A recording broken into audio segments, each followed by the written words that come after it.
allez bien? Tant mieux, tant mieux. En tout cas, le message que j'ai à vous apporter, là, j'y crois. Puis, hier au soir, j'étais sur mon perron à la maison, tout seul. Puis, j'étais tellement béni de ce message-là. Et je suis content de vous l'apporter. Et même si vous êtes quelqu'un pour la première fois ou quelqu'un que ça fait longtemps, je crois que vous allez être édifié, encouragé dans votre marche avec Dieu. Béni soit Dieu. Alléluia. OK, on va aller, s'il vous plaît, dans le livre de Luc.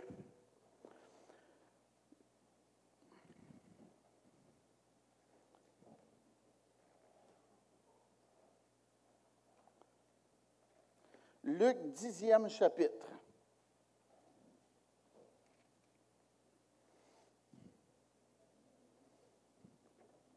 Luc 10.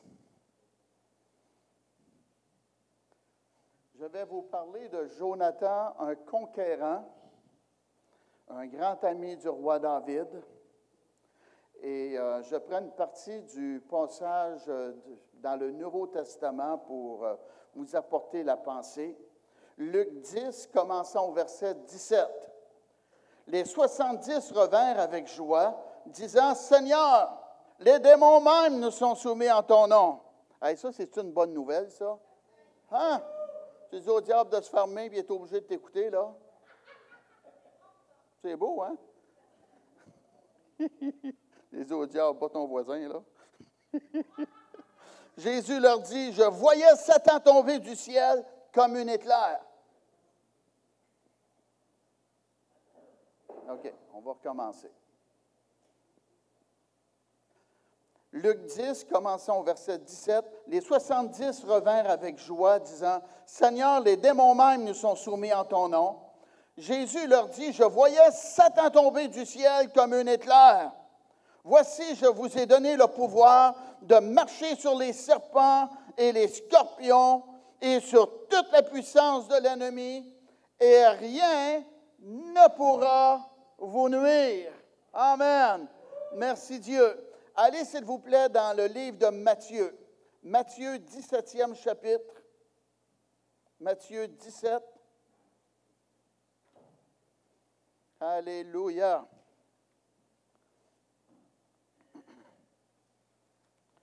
C'est tellement puissant, cela.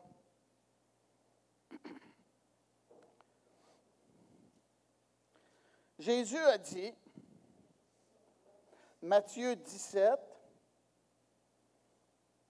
et le verset 20. Il y a un papa qui avait un problème. Son garçon avait besoin de délivrance. Il y avait un mauvais esprit à l'intérieur de lui. Et les disciples ont essayé de le libérer, mais ça n'a pas marché. Ils n'ont pas été capables. Et Jésus, lui, il est venu, puis il a libéré ce garçon-là. Et les disciples voulaient savoir pourquoi ça n'avait pas marché. Et Jésus leur répond, « C'est à cause de votre incrédulité, leur dit Jésus. Je vous le dis en vérité, si vous aviez de la foi comme un grain de sénévé, vous diriez à cette montagne, transporte-toi d'ici là, et elle se transporterait, voici le bout, rien ne vous serait impossible. » Alléluia. Amen. Dieu a placé en vous et en moi une mesure de foi afin que nous obtenions ses promesses et que rien nous soit impossible. Alléluia. C'est beau, hein? Allez voir dans Romains 12. C'est beau, je vous l'ai dit, mais je veux que vous le voyez. Romains 12 et le verset 3. « Par la grâce qui m'a été donnée, je dis à chacun de vous de n'avoir pas de lui-même une trop haute opinion, mais de revêtir des sentiments modestes, selon la mesure de foi que Dieu a départie à chacun. » Amen. Dites-le, j'ai de la foi. Je suis capable de croire Dieu pour des miracles. Amen. Alléluia. Allez maintenant dans l'Ancien Testament. Dans le premier livre de Samuel.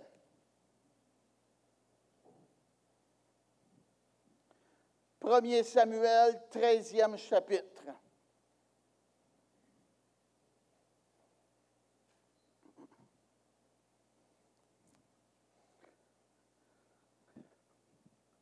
Saül,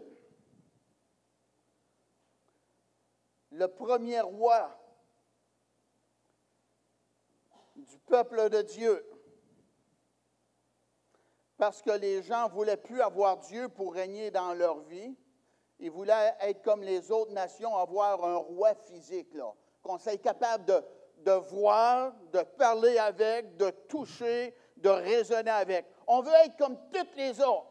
Et Dieu a dit à Samuel, le prophète, c'est pas vous là le peuple, c'est pas toi qui rejette, c'est moi qui rejette. OK? Et je vais leur donner un roi selon leur cœur.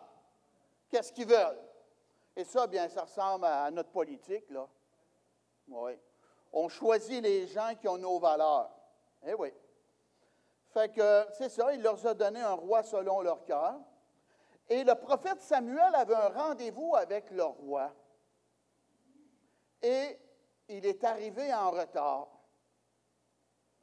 Et le roi, bien, a pris la place du serviteur de Dieu. Et il a dit, bien, je suis capable de faire comme les sacrificateurs offrir un holocauste. Je suis capable de faire ça, moi. Il n'y arrive pas, le prophète, là. Mais le faire. Fait qu'il fait le sacrifice. Et là, le prophète arrive. L'homme de Dieu, Samuel.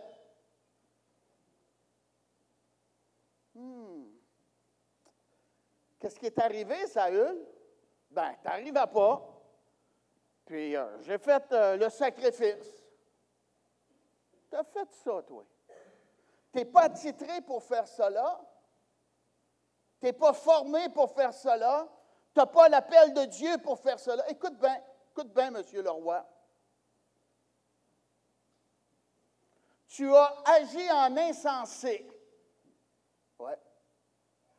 Que tu me prennes par le de main, en tout cas. Et dans ta lignée, là, de royauté,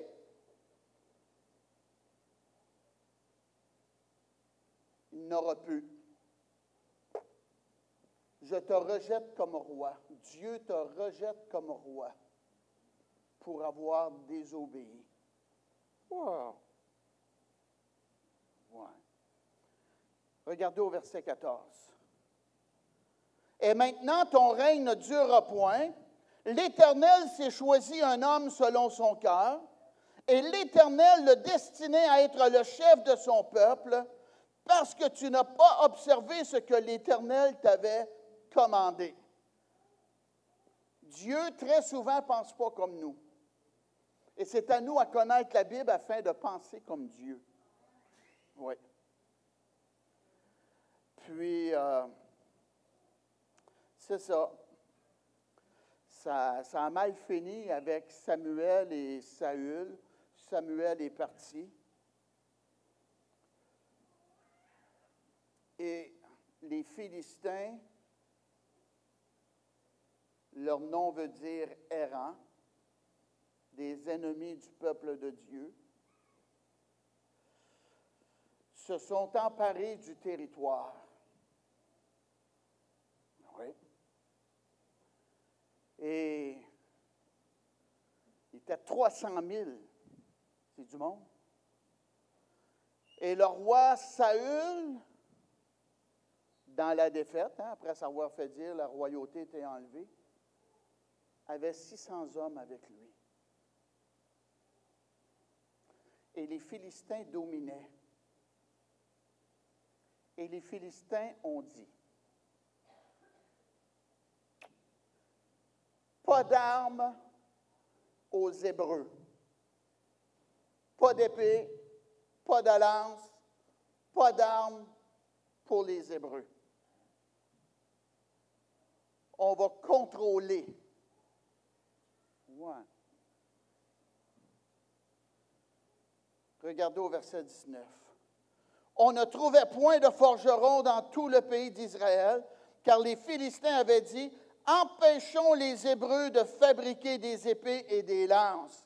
Ils ne voulaient pas avoir une guerre contre les Hébreux, donc il les a désarmés. Puis là, bien, les Hébreux avaient quand même du métal à travailler avec. Et chaque homme en Israël descendait chez les Philistins pour aiguiser son soc, son hoyau, sa hache et sa pêche. Quand le tranchant des pêches, des hoyaux, des tridents et des haches était émoussé, et pour redresser les aiguillons. Il arriva qu'au jour du combat, il ne trouvait ni épée ni lance entre les mains de tout le peuple qui était avec Saül et Jonathan. Il ne s'en trouvait qu'auprès de Saül et de Jonathan, son fils. Un poste des Philistins vint s'établir au passage de Michmash. Fait que là, les Philistins dominent. Les Hébreux n'ont pas d'armement pour les résister. Seulement 2 épées. Le roi Saül a la sienne. Et Jonathan, son premier garçon, il a la sienne. Eh oui.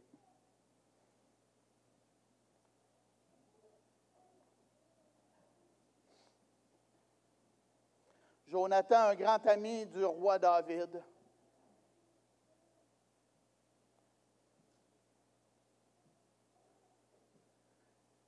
Il est venu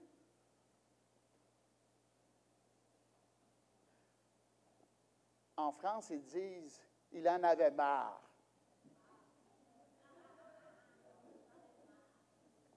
Jonathan en avait assez du contrôle des Philistins dans le territoire.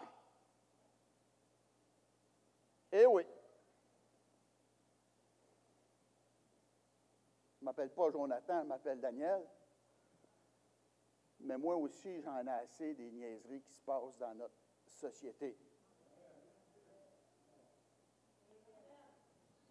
J'ai le droit.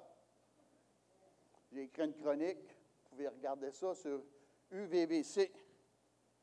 J'avais le choix de n'importe quel sujet que je pouvais écrire ma chronique. Fait que moi, j'ai utilisé la pensée de s'en tenir à la science. C'est ça qu'il nous disait dans le temps du COVID. Hein? La science dit ça. Mettez votre masque, la science dit ça. Puis... Fait que, c'est ça. Je leur ai dit de s'en tenir à la science, au X puis au Y. Qu'est-ce qui différencie un homme d'une femme? Et j'ai dit, si tu n'as pas d'utérus, tu n'es pas une femme. Et j'ai dit, pas parce que je m'appelle Poulain que je vais courir à l'hippodrome.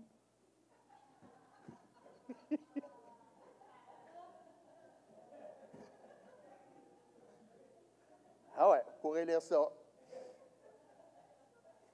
Ça a l'air que c'était très édifiant. Ouais. Là, ils m'ont demandé un autre. Un autre chronique. Ouais.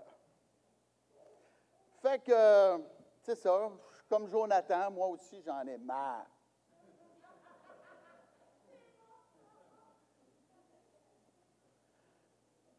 Fait que Jonathan,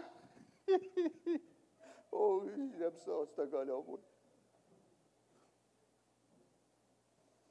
a pris la décision. Excusez, moi, je suis un gars convaincu. Il a dit, moi, je vais aller affronter les 300 000 Philistins qui sont sur mon territoire. J'en ai marre. Rien que mon épée, je vais aller les voir. Et la Bible nous dit qu'il y avait un porteur d'armes.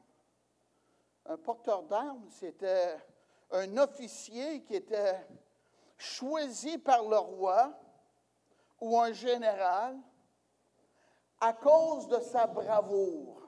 Ben oui. Et son travail n'était pas seulement de porter les armes du roi ou du général, mais de se tenir tout près du roi en moment de danger. Ouais. Et Jonathan, le garçon de Saül, avait un porteur d'armes. Puis il a dit à son porteur d'armes, « Toi et puis moi, là, on va aller les affronter. » Ah! J'aime ça. Regardez, 1 Samuel 14. Ma m'exciter, ça ne sera pas long, là. Un jour, Jonathan, fils de Saül, dit au jeune homme qui portait ses armes, « Viens et poussons jusqu'au poste des Philistins qui est de l'autre côté. » Et il n'en dit rien à son père. Saül se tenait à l'extrémité de Gébéa, sous le grenadier de Migron, et le peuple qui était avec lui formait environ 600 hommes. Il fila pas. Il s'est fait mettre dehors de son travail, là, il a perdu la royauté. Puis là, il était avec 600 hommes, en dessous d'un grenadier. Akija, puis là, il y a des noms, Ichabod, l'Éternel à Silo, portait l'éphod. Le peuple ne savait pas que Jonathan s'en fût allé. Il a pris une décision, comme tout seul, de faire cela. Entre les passages par lesquels Jonathan cherchait à arriver au poste des Philistins, il y avait une dent de rocher d'un côté et une dent de rocher de l'autre côté, l'une portant le nom de Botset, qui veut dire brillant, et l'autre de Séné, qui veut dire aigu. L'une de ces dents est au nord vis-à-vis de Michmash et l'autre au midi vis-à-vis de Geba. Jonathan dit au jeune homme qui portait ses armes, « Viens et poussons jusqu'au poste de ces incirconcis. Peut-être l'Éternel agira-t-il pour nous, car rien n'empêche l'Éternel de sauver au moyen d'un petit nombre comme d'un grand nombre. » Celui qui portait ses armes lui répondit, « Fais tout ce que tu as dans le cœur, n'écoute que ton sentiment. » Parle d'un porteur d'armes. « Me voici avec toi, prêt à te suivre. » Amen. Eh bien, dit Jonathan, allons à ces gens et montrons-nous à eux. Ouais. On va se rendre où ils sont, on ne se cachera pas. On va leur montrer qu'on est là. J'aime ça, moi. Ouais. S'ils nous disent arrêtez jusqu'à ce que nous venions à vous, nous resterons en place et nous ne monterons point vers eux. Mais s'ils disent montez vers nous, nous monterons, car l'Éternel les livre entre nos mains. C'est là ce que nous servira de signe. Ils se montrèrent tous deux au poste des Philistins, et les Philistins dirent, « Voici les Hébreux qui sortent des trous où ils sont cachés. » Là, ils sont après se faire moquer, humilier là, par les Philistins. Et les hommes du poste s'adressèrent ainsi à Jonathan et à celui qui portait ses armes. « Montez vers nous, et nous vous ferons savoir quelque chose. » Jonathan dit à celui qui portait ses armes, « Montre après moi, car l'Éternel les livre entre les mains d'Israël. » Et Jonathan monta en s'aidant des mains et des pieds, et celui qui portait ses armes le suivit. Les Philistins tombèrent devant Jonathan, et celui qui portait ses armes donna la mort derrière lui. Dans cette première défaite, Jonathan et celui qui portait ses armes tuèrent une vingtaine d'hommes sur l'espace d'environ la moitié d'un arpent de terre. L'effroi se répandit au camp, dans la contrée et parmi tout le peuple. Le poste et ceux qui ravageaient furent également saisis de peur. Le pays fut dans l'épouvante, car c'était une terreur de Dieu. Un homme très courageux. Quelqu'un qui a de la bravoure. Je vous parle de Jonathan. C'est un homme de foi, et la foi poursuit de quoi qui est grand. Tant qu'à croire, crois grand. Tant qu'à vouloir être béni, crois grand pour être béni grand. Amen. Et ce Jonathan-là, il y avait un but pour sa foi. Le but était de conquérir les Philistins. 2 hommes devant 300 000 Philistins. Ça, il est convaincu, là. Hein? Et Jonathan, je crois qu'il avait reçu la mission de Dieu dans sa vie. Le peuple était malheureux sous le joug des Philistins. Et possiblement, il y a eu un désir intense à l'intérieur de lui qui lui a dit, fais donc un changement. Affronte-les donc, ces Philistins-là, et deviens maître d'eux autres. Hey! Et là, il a pensé, sais-tu, c'est une bonne idée, ça. J'ai mon voyage d'eux autres. Mon porteur d'armes vient avec moi. On affronte ces Philistins-là. Puis il a dit, on va se présenter devant eux. Mais le chemin n'était pas facile. Il y avait des défis à relever. La Bible nous parle de rochers qui avaient des dents dedans. Et il semble que c'était un sentier qui conduisait Jonathan et son porteur d'armes là au poste où étaient les soldats philistins. Et laissez-moi vous dire, ce n'est pas tout le temps facile notre marche par la foi. On va avoir des moments de l'adversité. On va avoir des moments on va falloir qu'on s'ajuste, des moments où on va falloir qu'on passe serré, où c'est corsé.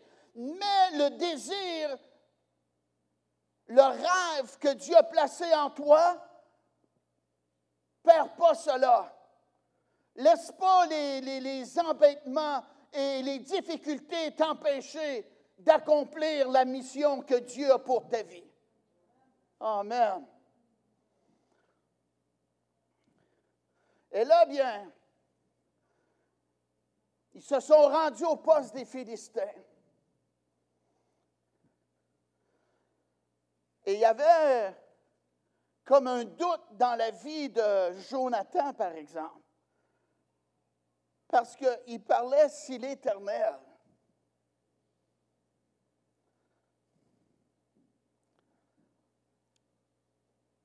Et quand on commence notre marche avec Dieu, c'est normal qu'on ait des doutes et qu'on soit dans l'incertitude. On est plus habitué à marcher dans le naturel avec la compréhension et la sagesse naturelle.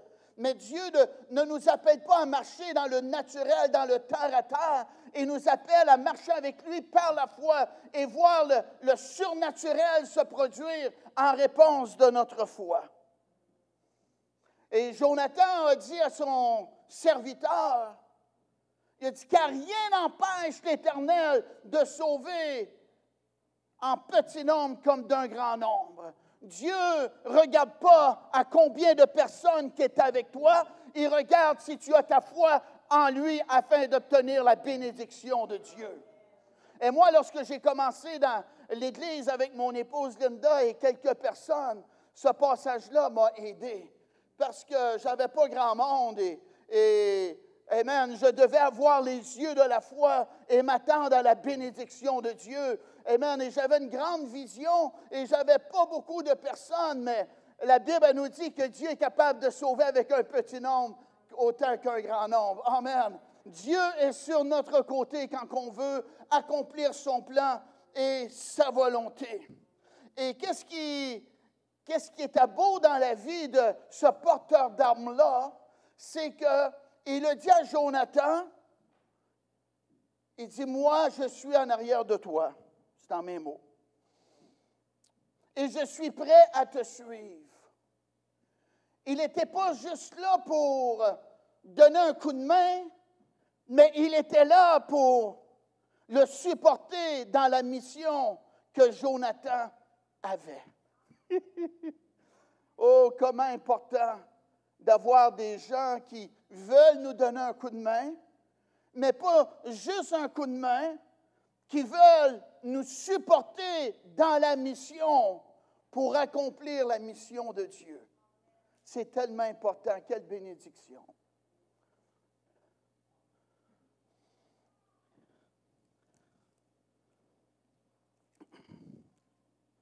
Et Jonathan, bien, il n'y avait pas la Bible comme nous, on l'a.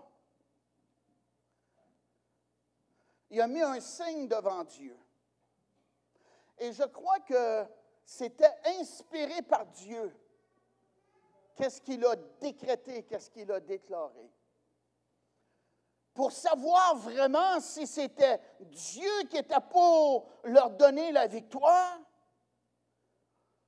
il a dit au verset 9, « S'ils nous disent « Arrêtez jusqu'à ce que nous venions à vous, nous resterons en place et nous ne monterons point vers eux. » S'ils nous disent « Arrête », on va arrêter. Mais s'ils nous disent « Montez vers nous », nous monterons, car l'Éternel les livre entre nos mains. C'est là ce qui nous servira de signe. OK? C'est là ce qui nous servira de signe. Ça, c'est très important, qu'est-ce que je vais vous dire. Il y a des gens qui mettent des signes devant Dieu. Des signes devant Dieu. Bon.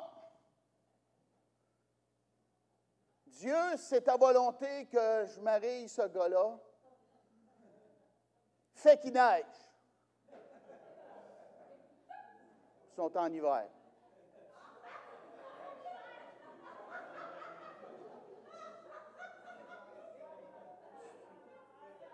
Il m'a neigé. Bon, ben, Dieu m'a exaucé. Ah ouais, on s'en va pour se marier. Ah! Pardon, pasteur. Dans ce temps-là, il n'y avait pas la Bible complète comme qu'on a, nous.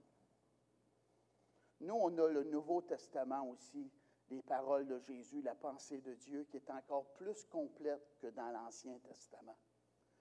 Et Jonathan n'avait pas la Bible complète comme qu'on a. Fait que lui, qu'est-ce qu'il a fait?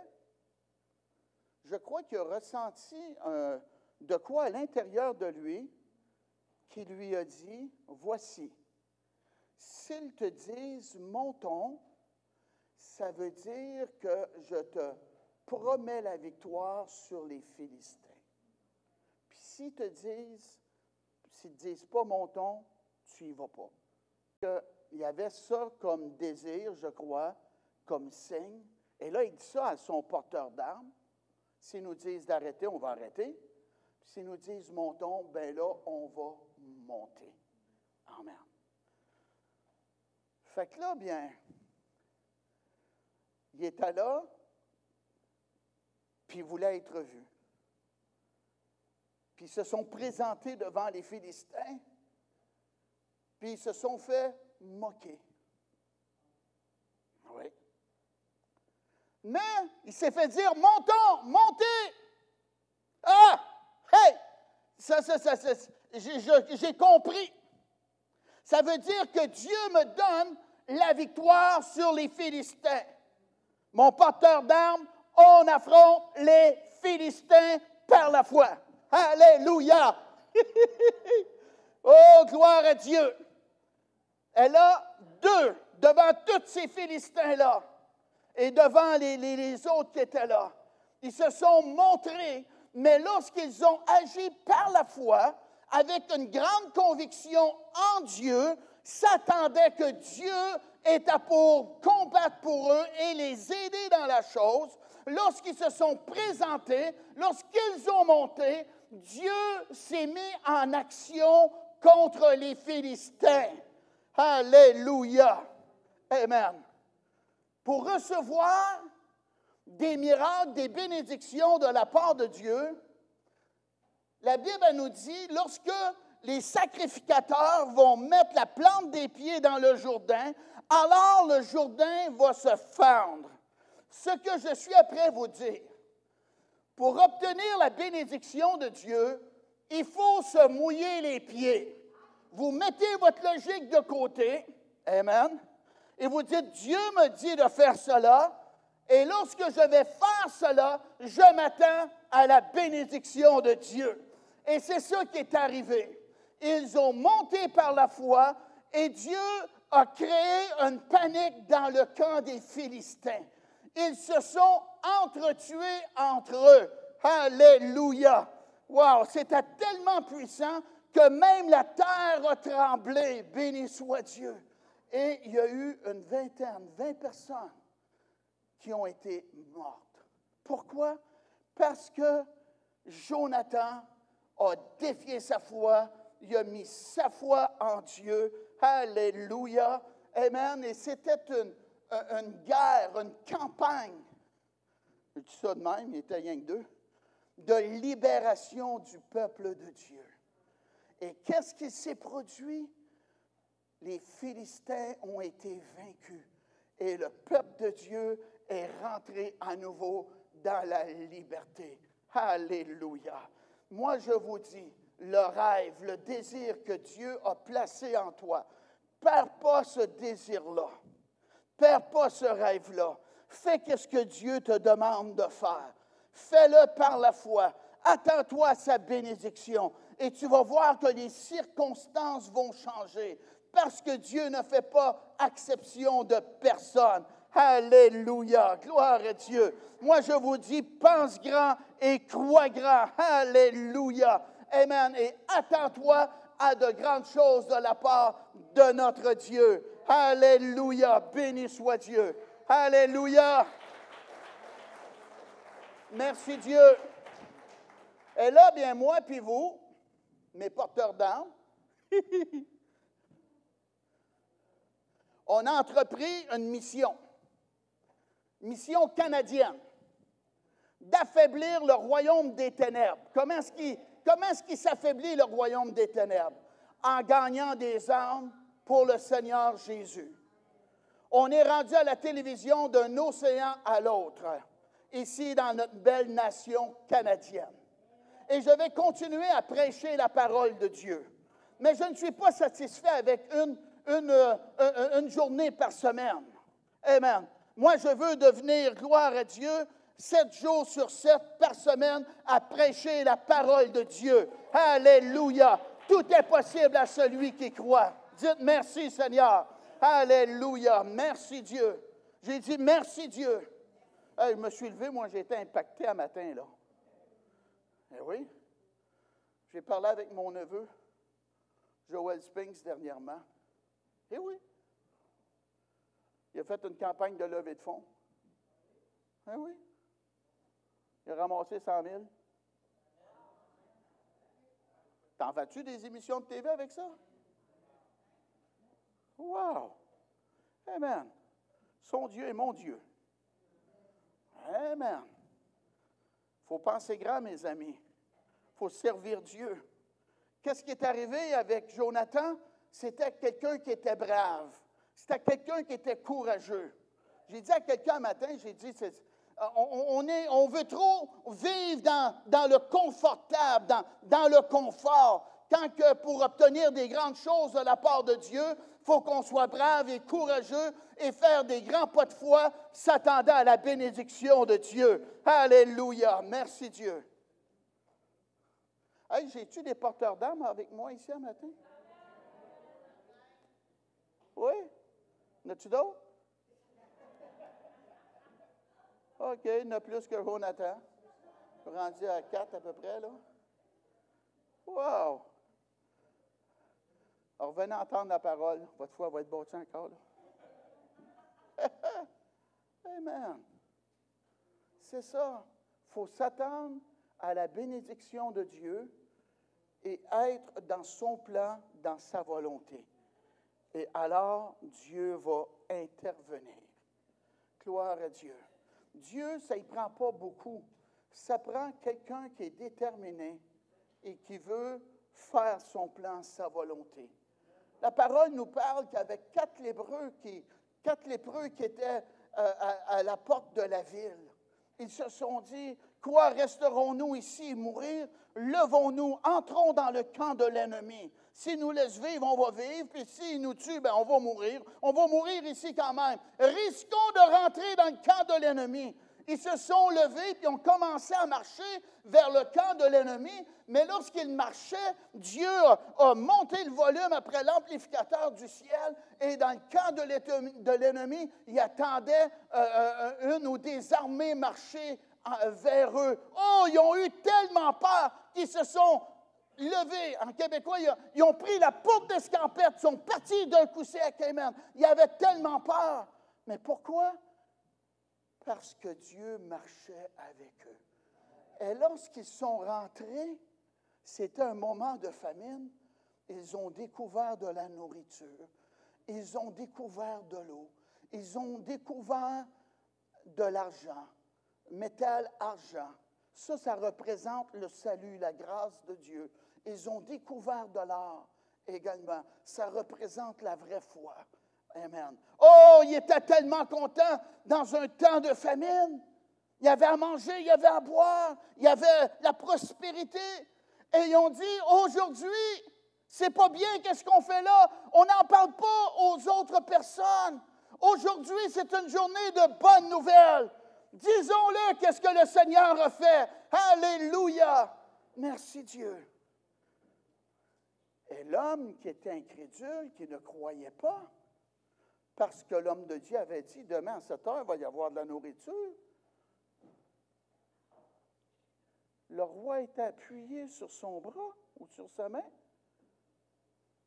Et le serviteur, il dit, si l'Éternel ferait des fenêtres au ciel, pareille chose arrivera-t-elle? Il regardait dans le naturel, le ciel était bleu, puis il faisait chaud, puis rien disait qu'il était pour avoir de la nourriture.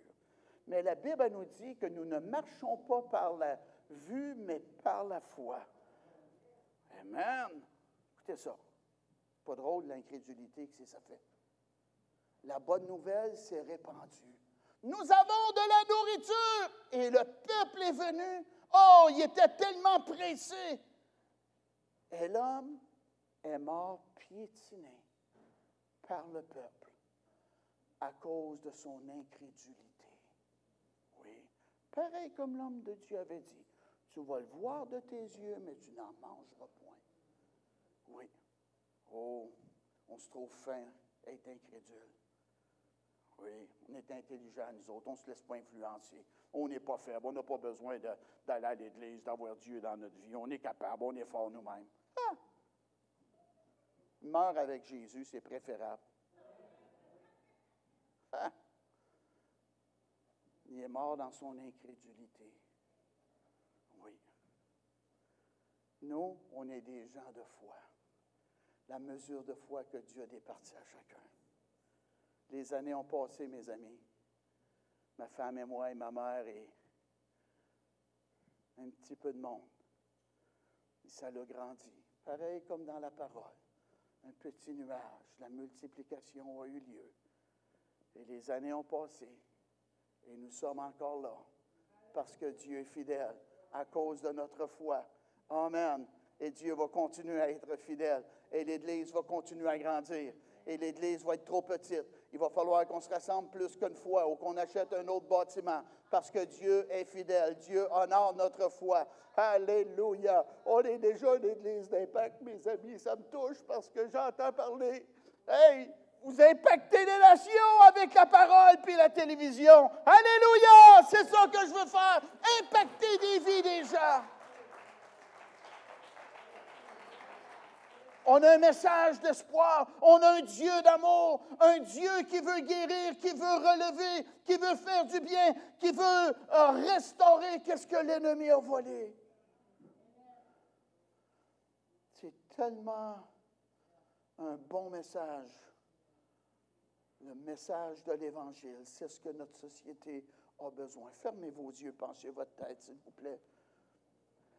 Le monsieur est mort dans son incrédulité, parti avec les incrédules dans les ténèbres, dans le lieu de tourment.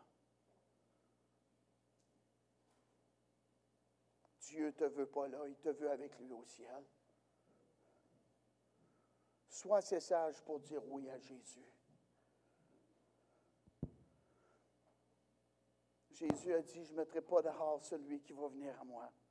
Quand matin veut dire, moi je veux venir à Jésus, je veux obtenir la grâce de Dieu, je veux être pardonné. Alléluia, tu as cette mesure de foi-là pour avoir un nouveau départ avec ta vie, avec Dieu. Lève ta main, montre-la au Seigneur, montre-moi là. Amen. On va prier ensemble. Merci Dieu, les anges vont se réjouir. La présence de Dieu va rentrer en toi. Amen. Tu vas être, wow, tu vas rire pour rien, tu vas avoir le sourire, tu vas être en amour avec Dieu. Amen. Tu vas avoir une nouvelle force, une nouvelle énergie à l'intérieur de toi. Tu vas être encouragé, gloire à Dieu. Tu vas même voir Jésus dans ta soupe. Amen. C'est ça qui arrive quand on est né de Dieu. Mais quand on n'est pas né de Dieu, on pense dans le terre-à-terre, dans la religion, dans le naturel. Amen. Laisse faire ta religion, ta relation avec Dieu. C'est ça qui est important. Amen. Peut-être toi qui m'as écouté, tu veux ouvrir ton cœur à Jésus. J'aimerais ça t'aider, prier avec toi. Amen. Et si vous voulez un nouveau départ, vous ici, répétez après moi cette prière. Dites-le, Seigneur Jésus, je viens à toi. Je regrette tous mes péchés. Fais-moi grâce. J'obtiens ton pardon. Libère-moi, Jésus, de toute dépendance. Au nom de Jésus. Merci d'honorer ma foi. Amen. Gloire à Dieu. Si tu as fait cette prière en toute sincérité, les anges se réjouissent dans le ciel.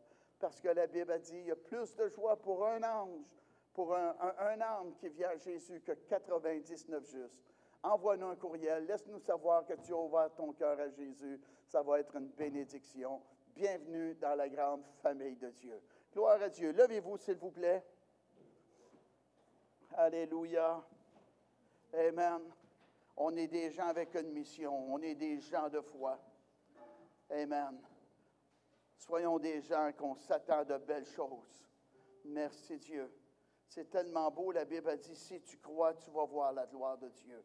Amen. Gloire à Dieu. Eh bien, mon épouse Linda va venir. OK? C'est une journée spéciale pour les papas. Et suite à cela, j'ai une équipe de gens qui sont prêts à prier avec vous. S'il y a plusieurs personnes qui ont besoin de prière, vous êtes peut-être tourmentés, vous faites de l'insomnie, vous avez touché à Ouija board ou vous êtes fait hypnotiser, vous avez touché des choses communes de tous les jours que les Québécois, les Canadiennes touchent. Amen. Et vous avez besoin de libération. Bien, on est là pour croire Dieu avec vous et le Seigneur veut te libérer. Amen. Et si tu es malade, tu pourras avancer pour obtenir la prière de la foi. Gloire à Dieu.